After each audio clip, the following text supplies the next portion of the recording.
Olá pessoal, seja muito bem-vindo à nossa aula do curso técnico de eletrotécnica. Eu sou o professor Júnior e saúdo vocês, tá? Espero que vocês estejam bem, todos nós estejam bem alimentados, bem descansados, com muito trabalho, tá bom? Com muitas atividades para serem feitas. Eu estou sentindo muita falta de vocês, estou sentindo falta do meu bolo. Brincadeiras à parte, pessoal. Eu estou sentindo realmente saudade de vocês, sinto saudade da nossa sala. Mas vamos seguir as recomendações e vamos ficar em casa, tá bom? Realizando as nossas atividades em home office, tá bom? Então, para dar início à nossa aula de hoje, eu vou falar um pouco sobre estudos materiais, eu vou falar um pouco sobre energias alternativas, tá bom? Bom, para começar a nossa aula, vamos começar aqui com fabricação do aço e como a gente melhora as propriedades do aço, tá? E vocês vão entender o porquê que precisa melhorar as propriedades do aço. E quando a gente for falar de energias alternativas, a gente vai falar sobre geotérmicas, energia geotérmica e energia hidrelétrica, tá bom? Para a gente começar a nossa aula, sem mais delongas, vamos começar aqui com o nosso estudo sobre a fabricação do aço. Bom, mesmo quando os métodos de fabricação eram bastante rudimentares, né, da antiguidade, na Ásia, mais tarde na Europa, conseguiam fabricar aço, tá? O aço daquela época chamava aço de cementação. Era uma liga de ferro e carbono, obtida-se aquecendo o ferro em contato com o material carbonáceo durante um longo tempo. Né? O aço de Woods, na Índia, o aço de Damasco e os aços de Toledo, na Espanha, são exemplos desse tipo de aço, tá? Como você deve se lembrar, o problema desse artesão era que eles não conseguiam produzir ferro e, consequentemente, o aço em larga escala.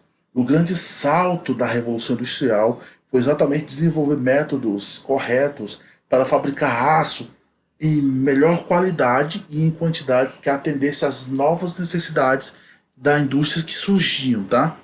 A partir das pesquisas foram criadas várias maneiras de se transformar o ferro gusa em aço. Na verdade, para que isso aconteça, há uma série de reações e modificações químicas, né, que acontecem dentro do gusa e elas sempre são sempre as mesmas. O que muda é o ambiente onde essas reações acontecem e a maneira como elas são provocadas, tá bom? Aí aqui o ar dá a sua graça, pessoal. Bom, a gente viu na aula passada que o produto que sai do alto forno é o ferro gusa. É uma matéria-prima com grande quantidade de carbono e impurezas normais, como silício, manganês, fósforo e o enxofre. Por causa disso, o gusa é duro e quebradiço. Para transformar o gusa em aço, é necessário que ele passe por um processo de oxidação, combinação de ferro e das impurezas com o oxigênio, até que a concentração de carbono e das impurezas se reduza a valores desejados. Até que se descobrisse como fazer isso, os engenheiros deram tratos à bola. A ideia apresentada simultaneamente por o inglês Henry Bessemer e por o americano William Kelly, em 1847, foi injetar ar sob pressão, a fim de que ele atravessasse o gusa. Esse processo permitia a produção do aço em grandes quantidades. Olha a sacada, galera.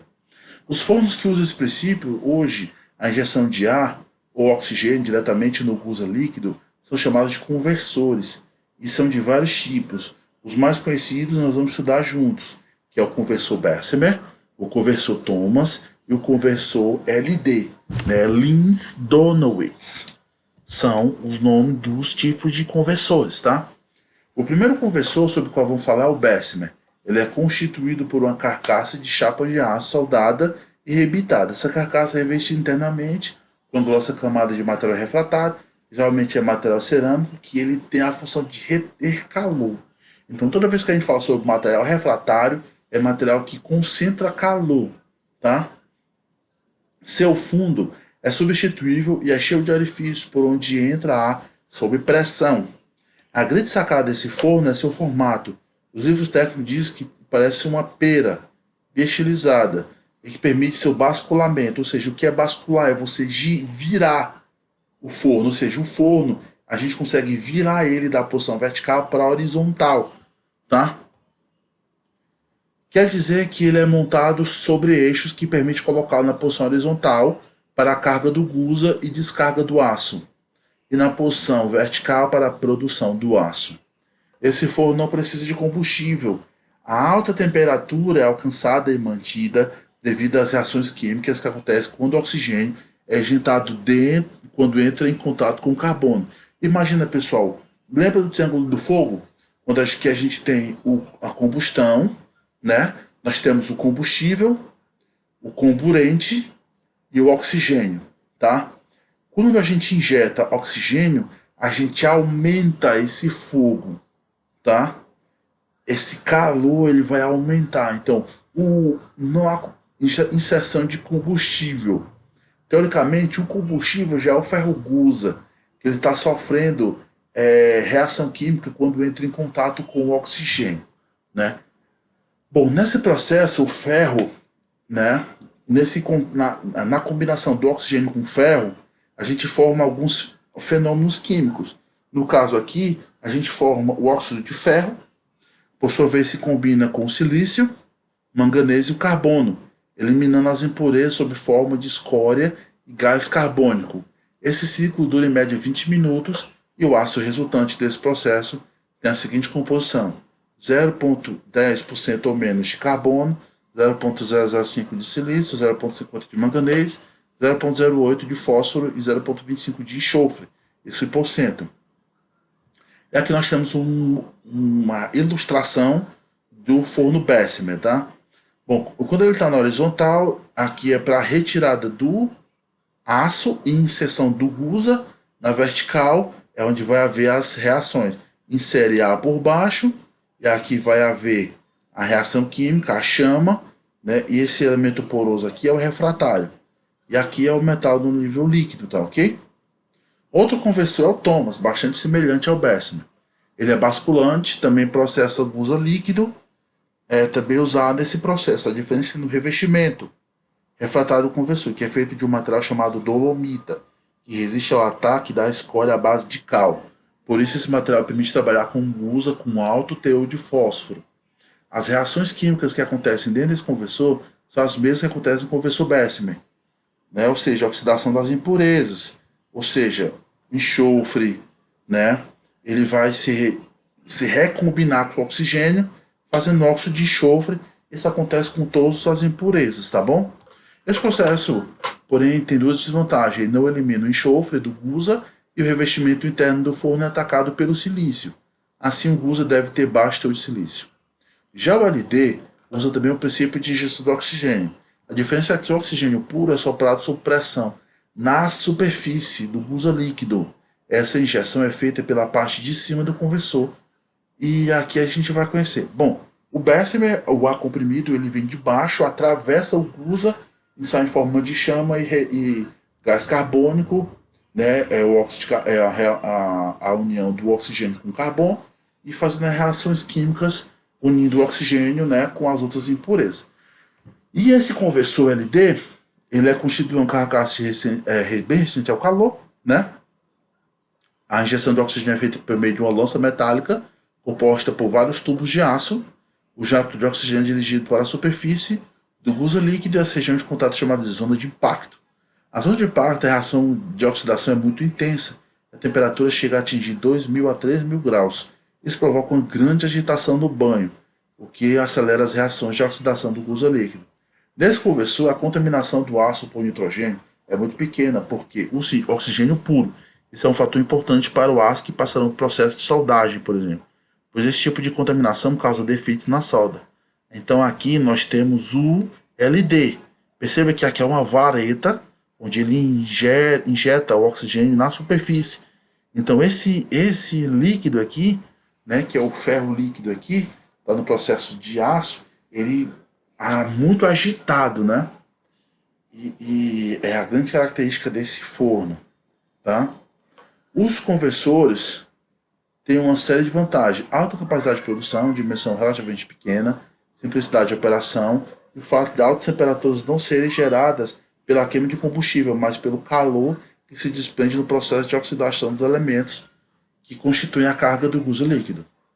E tem as desvantagens: impossibilidade de trabalhar com sucata, perda de metal por queima, dificuldade de controlar o processo com respeito à quantidade de carbono presença considerável de quantidade de óxido de ferro e de gases, que deve ser removido durante o vazamento. O vazamento é a operação de descarga do aço do conversor, ou seja, quando você tira o aço do conversor. Esse é o processo, chama de vazamento. Quando a gente vira o forno para despejar o aço líquido, né? É o vazamento. Dos conversores sai aço. Na fabricação de chapa, tubo, soldado, perfil, laminado, arame. Bem, já temos bastante informação para estudar. Então aqui nós temos o exercício.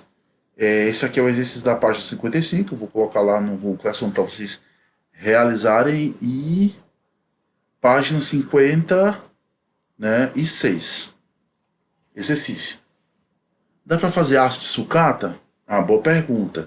Já que a primeira parte da nossa aula falando sobre como transformar gusa em aço, né? Eles podem dar para a falsa impressão que só gusa é matéria-prima para a fabricação. Se apenas isso fosse impossível, o ferro velho não existiria. E quem não vendeu uma sucatazinha, né, para o ferro velho?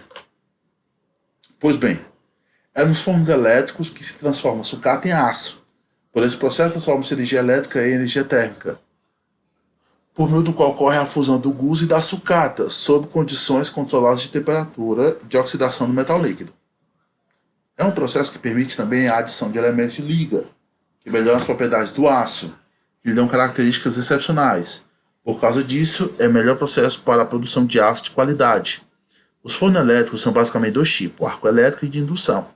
O forno a arco elétrico é constituído de uma carcaça de aço feita de chapas grossas soldadas ou rebitadas, de modo a formar um recipiente líquido com fundo abaulado, um fundo arredondado, abaulado e arredondado. Essa carcaça é revestida na parte inferior, chamada soleira, por materiais refratários, de natureza básica, dolomita, magnesita ou ácida, né, que é a sílica. Dependendo. Perdão, pessoal, perdão. Dependendo da carga que o forno vai processar. O restante do forno é revestido por tijolos refratários silicosos. Tá? A carga do forno, a arca, é constituída basicamente de sucata e fundente, né, que é a cal. Nos fornos de revestimento ácido, a carga deve ter mínima quantidade de fósforo e enxofre. Nos fornos de revestimento básico, a carga deve ter quantidade bem pequena de silício. Aqui nós temos um forno a indução, tá? Como ele funciona? Nós temos as varetas, onde elas vão manter o arco elétrico. Aqui é a porta de trabalho. Aqui dentro vai ficar o material que ele vai sofrer. Aqui o arco elétrico, ele vai criar arco elétrico derretendo o material, tá? Então, vai criar arcos elétricos entre as varetas. Esse arco vai passar os metais. Esses metais vão aquecer. Eles aquecem até derreterem, né? Então aí há o processo de derretimento, né, do metal para ser reutilizado. Bom, durante o processo, as reações químicas, né? A oxidação, da qual oxidam-se impurezas, e o carbono, desoxidação, ou retirada do óxido com a ajuda de agentes desoxidantes. Dissulfuração, quando o enxofre é retirado, é um processo que só permite o controle preciso das quantidades de carbono presente no aço. Outros fornos que usam energia elétrica na produção do aço, né, é o forno de indução, que também processa sucata. O conjunto composto desse forno é formado de um gerador, com motor de acionamento, uma bateria de condensadores, né, capacitores e uma camada de aquecimento. Essa camada é basculante e tem a parte externa, a bobina de indução. O cadinho é feito de massa refratária. O cadinho é o copo, como se fosse um grande copo que fosse para dentro do forno, tá? Bom, tá aqui, ó. Esses elementos aqui são as bobinas de indução, tá? E esse elemento aqui, ó, é o refratário, ele é o cadinho. É como se fosse um copo feito de material cerâmico, que ele vai para dentro do forno. Você tira e coloca o cadinho, tá? Basicamente, esse forno ele vai criar um campo magnético tão intenso, mas tão intenso que o metal ele vai derreter, só entrar em contato com esse campo magnético, tá? Para a produção do aço, liga-se o forno e os pedaços de sucata, que devem ser de boa qualidade, vão sendo colocados dentro do forno, à medida que a carga vai sendo fundida. Depois que a fusão se completa, é que a temperatura desejada é atingida. Adiciona-se cálcio, silício, alumínio, que são os elementos desoxidantes, e tem a função de retirar óxido do metal. As vantagens da produção do aço nos soldos elétricos são maior flexibilidade de operação, temperaturas mais altas, controle mais rigoroso da composição química do aço, melhor aproveitamento térmico, né, a ausência de problemas de combustão. Bom, pessoal, aqui nós temos uma tabela com as vantagens, combustíveis e informações adicionais dos conversores, que eu deixo para você ler, tá bom? E aqui na página 50, na página 60, nós temos o exercício 3 e 4, tá bom? Página 61, nós temos o exercício 5. Ok. Aqui o gabarito, passando. E como se melhora as propriedades do aço, pessoal?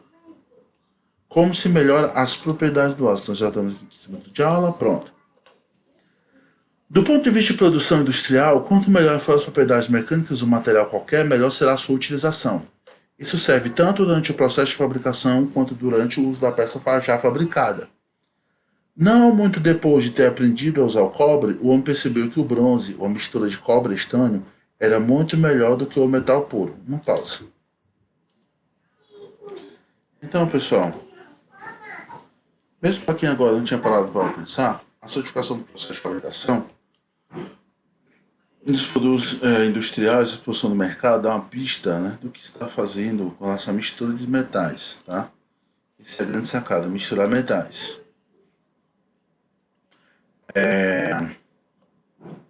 Essa pesquisa começa em laboratórios, precisa atender a necessidades sofisticadas, como a construção de naves espaciais, satélites, aviões, carros, Fórmula 1. Daí para os produtos em questão na cozinha da nossa casa é um passo muito pequeno. Como o aço, o material mais usado na indústria mecânica, não podia ser diferente, seja pelo controle da quantidade de carbono e de impurezas, seja pela adição de outros elementos ou por meio do tratamento térmico, é possível fazer com que ele tenha um desempenho muito melhor no processo de fabricação e na utilização que a gente faz, né, da peça depois fabricada. Aí aqui a gente vai ter essa questão. Aço carbono, campeão de popularidade. Antes mesmo de conhecer o ferro, o homem já conhecia ao menos uma liga metálica, o bronze. Por observação, ele percebeu que a mistura de dois metais melhorava o desempenho do metal que estava em menor quantidade, porque ele não sabia direito era o que acontecia lá dentro, portanto, porque era possível misturar os metais entre si e com outros elementos de tal forma que um ficava dissolvido dentro do outro. Como a gente já estudou nas primeiras aulas, né, esses porquês nos são ensinados na química, por suas leis que organizam as reações de átomo em cada elemento. Assim, as ligas metálicas são, na verdade, o que chamamos de uma solução sólida, ou seja, a mistura completa dos átomos de dois ou mais elementos, onde pelo menos um é metal. Nos metais, as soluções sólidas são formadas graças à ligação entre átomos dos metais, causada pela atração entre íons positivos e a nuvem eletrônica, que fica em volta dos átomos, tá? Aqui é a representação. Só que, para isso aconteça, o tamanho e estrutura dos átomos, dos elementos de liga devem ser parecidos e ter propriedades eletroquímicas também parecidas. Cobre e ferro, por exemplo, dissolvem muitos metais. Os átomos de carbono, por sua vez, por serem relativamente pequenos, dissolvem-se intersticialmente, ou seja, ocupando espaços vazios entre os átomos do ferro. Por isso, o aço mais comum que existe é o aço carbono, uma liga de ferro com pequenas quantidades de carbono, máximo 2%, e elementos residuais, ou seja, elementos que ficam no material metálico após o processo de fabricação. Dentro do aço, o carbono, juntando-se com o ferro, forma um composto chamado carbeto de ferro. É substância muito dura, dada a dureza do aço, aumento da resistência mecânica. Por outro lado, diminui sua ductilidade, sua resistência ao choque e a soldabilidade, e torna-o difícil de trabalhar por formação mecânica. Esse tipo de aço constitui a mais importante categoria de materiais metálicos para a construção de máquinas, equipamentos, estruturas, veículos e componentes dos mais diversos tipos, para mais diversos sistemas mecânicos. Tá? Nós vemos aqui são materiais difíceis de solda, prego, vergalhões, chapas, barras de aço. Tá? As impurezas como manganês, silício, fósforo, enxofre e alumínio fazem parte das matérias-primas usadas no processo de produção do aço. Elas podem estar presentes no minério ou selecionadas para provocar alguma reação química. E nós chamamos os elementos de liga. né? Elementos metálicos ou não que é adicionado ao metal chamado metal base, de tal maneira que melhora a propriedade desse metal base, por exemplo, adicionando quantidades adequadas de estanho ao cobre. Ah, meu bebê. Obtém-se o bronze, que é mais perdão pelo meu bebê, viu, gente? Continuando aqui.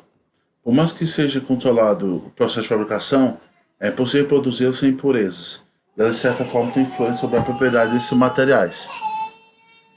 Quando adicionados propositalmente, são considerados elementos de liga, conferindo propriedades especiais ao aço, tá?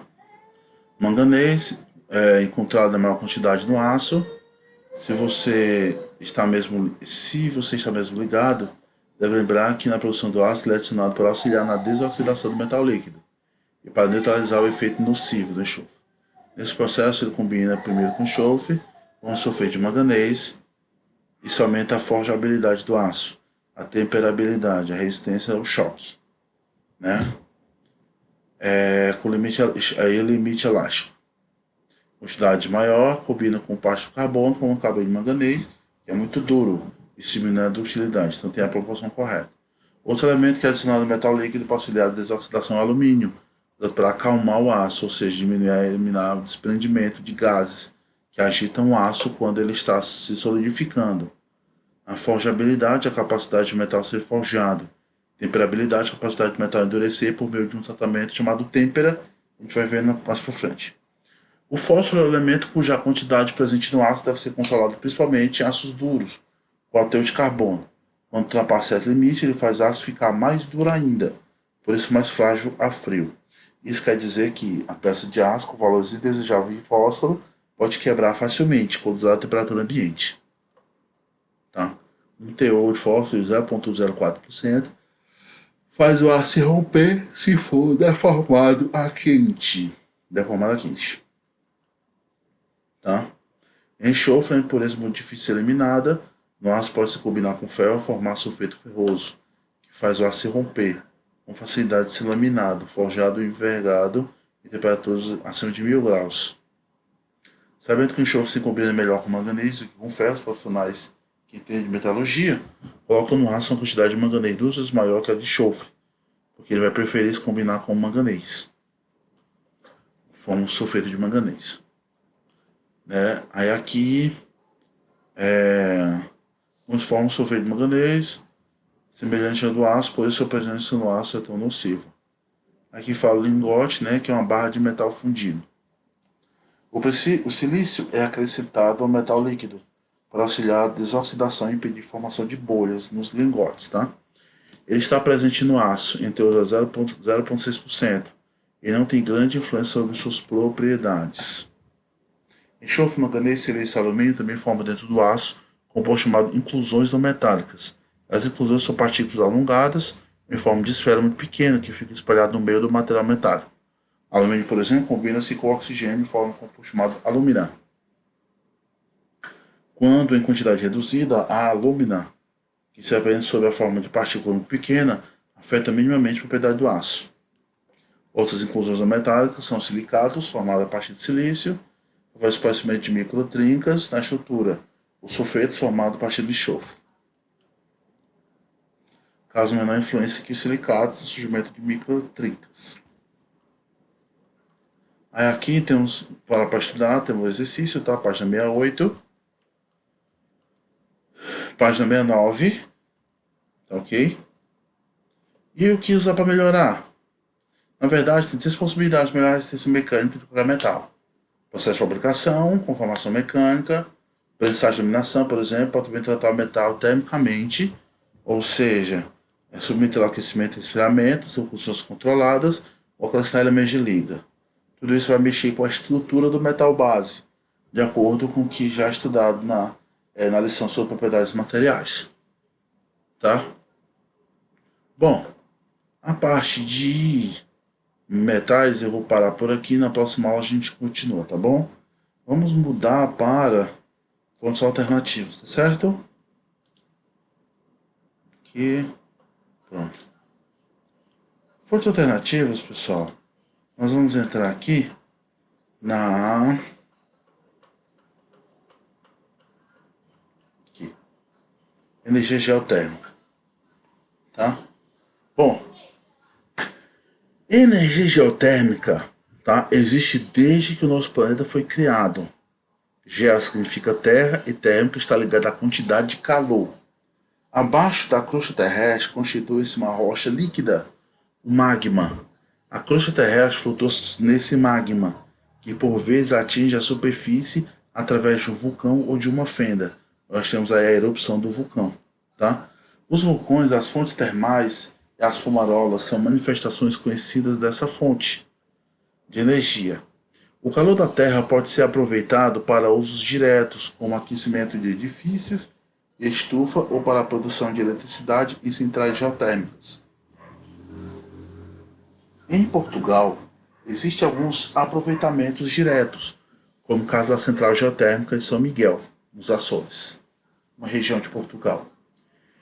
No Brasil, ainda não temos nenhuma usina de geração de eletricidade geotérmica, mas já existem usinas em funcionamento em alguns países, como zona Nova Zelândia, Estados Unidos, México, Japão, Filipinas, Quênia e Islândia. A energia geotérmica é restrita, não sendo encontrada em todos os lugares, o que dificulta a implantação de projetos em determinadas localidades. Por causa dos altos índices de desperdício, ocorrem quando o fluido geotérmico é transmitido a longas distâncias. Através de dutos, a energia deve ser posta em uso no campo geotérmico, o próximo deste. Tá? Aí aqui, por causa dos altos índices de desperdício, ocorre quando o fluxo geotérmico é transmitido a longas distâncias através de dutos. A energia deve ser posta em uso no campo geotérmico ou próximo deste. Dessa maneira, o impacto ambiental é sentido somente nos arredores da fonte de energia. Geralmente, o fluxo geotérmico contém gases dissolvidos, e esses gases são liberados para a atmosfera, junto com o vapor de água. Na maioria, são gases sulfurosos, com odor desagradável, corrosivo e com propriedades nocivas à saúde humana. A possibilidade de contaminação das águas nas proximidades de usina geotérmica, devido à natureza mineralizada dos fluidos geotérmicos e a existência de exposição de fluidos gastos. A descarga livre dos resíduos líquidos para a superfície pode resultar na contaminação de rios e lagos. Tá? Quando a grande quantidade de fluido é retirada da terra, sempre há chance de ocorrer uma bala nesses lugares. Deve ser injetado água para ocorrer o aluimento da terra. Tá?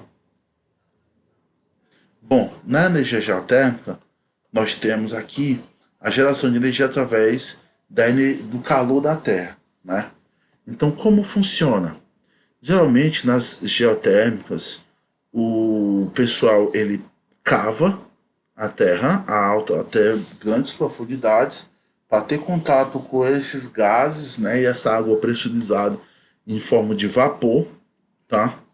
Esses gases, eles são conduzidos até entrar em contato com uma turbina, vai fazer girar essa turbina e depois do que esse gás ele passa pela turbina, esse vapor de água passa pela turbina, vai ser conduzido, né? Essa turbina ela vai fazer girar um gerador. Quando esse gerador gira, né, pessoal, há a geração de energia elétrica. Nós temos aí a energia da Terra, né, o calor da Terra, gerando vapor para fazer girar essa turbina. Muitos lugares não há esse ambiente, né, esse ambiente propício para a geração de vapores, né? Por exemplo, tem locais que são quentes devido aí à grande profundidade, mas não tem água, né, para a geração do vapor. Então, o que é que o pessoal que trabalha com energia geotérmica faz? Muitas vezes eles cavam os poços, né, até grandes profundidades e injetam água. Essa água vai entrar em contato com o calor da terra e voltar em forma de vapor. Isso é uma forma muito eficiente de gerar energia através das usinas geotérmicas, entendeu? Usando o calor da terra para aquecer a água e pegar esse vapor para girar uma turbina, tá certo? Essa é a energia geotérmica. Já a energia hidrelétrica também trabalha com água, só que aqui nós vamos utilizar a energia gravitacional e o peso da água para gerar energia cinética para fazer girar a turbina. Olha que interessante. A geração hidráulica é responsável por 40%, gente, da oferta interna de energia no Brasil. Percentual ligeiramente superior ao petróleo e gás somados, tá? E por mais 90% do suprimento de eletricidade do país. Somente 25% do total potencial brasileiro é utilizado. Ou seja, a gente só utiliza um quarto do que o nosso país pode oferecer de rios para implantações de usinas hidrelétricas para gerar energia elétrica. Tá? Isso é nós temos um potencial aí energético enorme no nosso país. Tá? A primeira exploração de energia hidráulica no Brasil realizou-se em 1089, quando foi instalada a usina Marmelos, no rio Paraibuna, em Minas. O Grupo Light, primeiro grande grupo estrangeiro a se construir no país, instalou em 1911 no Rio Tietê, em São Paulo, a usina elétrica de Parnaíba, e foi responsável pelo projeto de instalação de grande parte das usinas hidrelétricas do país na fase inicial do setor. Em 1930, o governo adotou uma série de medidas para deter o processo do setor elétrico, então dominado pela Light, o Grupo American Foreign Power Company, a AMFOP, que se instalou no Brasil em 27. Com a promulgação do Código das Águas, em 34, consagrou-se o regime das autorizações e concessões. Tá?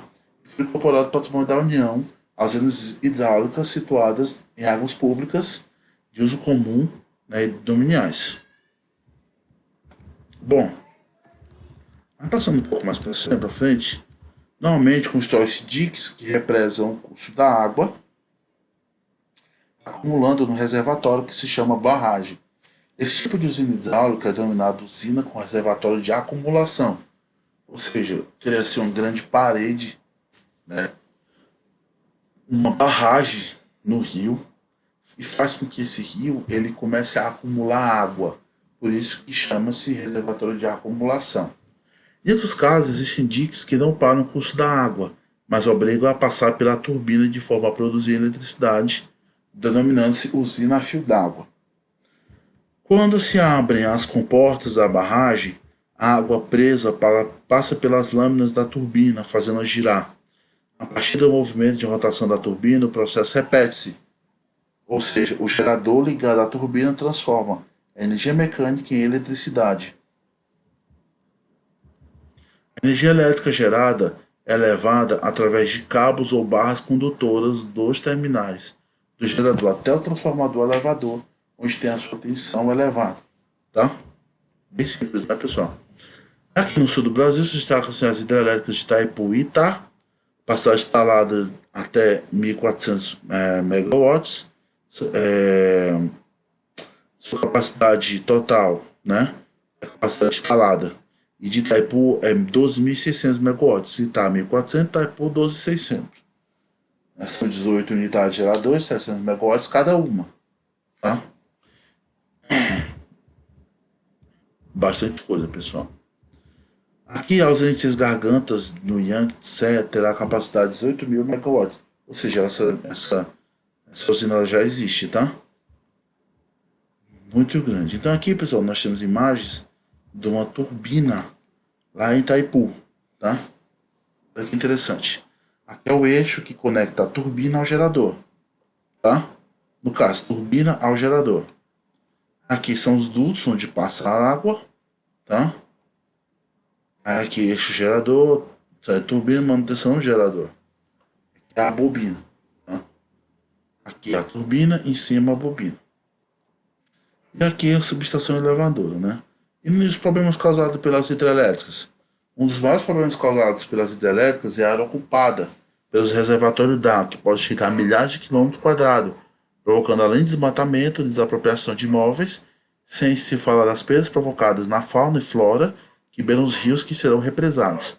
Em comparação com as alternativas economicamente viáveis, as centrais hidrelétricas são consideradas formas mais eficientes, limpas e seguras de geração de energia.